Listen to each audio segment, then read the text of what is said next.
When a patient goes in to an emergency department, the first thing they do is see a triage nurse. It turns out that 37% of the time that triage assessment was wrong. Access to Care, which is a division of Cancer Care Ontario, created the Canadian Triage Acuity Scale, CTAS, to provide the right definitions for all of the combinations and permutations that can be made in doing that kind of a triage assessment. They then took it further, and with the help of clinicians, both doctors and nurses, they created eCTAS. eCTAS is an electronic triage system that captures all of the data from the triage process to properly assess the patient.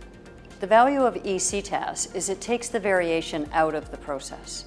So the thousands of permutations and combinations for values, all of the different hospital systems that have to be interacted with, the local workflow, what's different in how they operate in every single hospital, all of those things were factored into an electronic capability to accurately capture the triage assessments for the patient in the emergency department.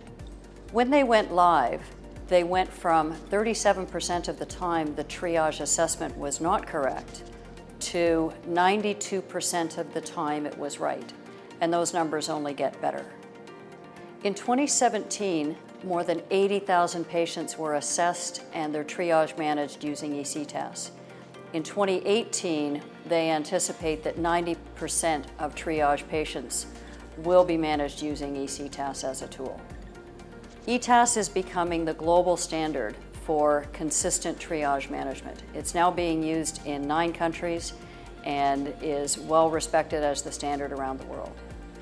The committee was really excited by the global capability and the impact that will be felt around the world by the eCTAS capability and the work that was done by an incredibly strong team of clinicians, including nurses and doctors, to deliver this new global standard.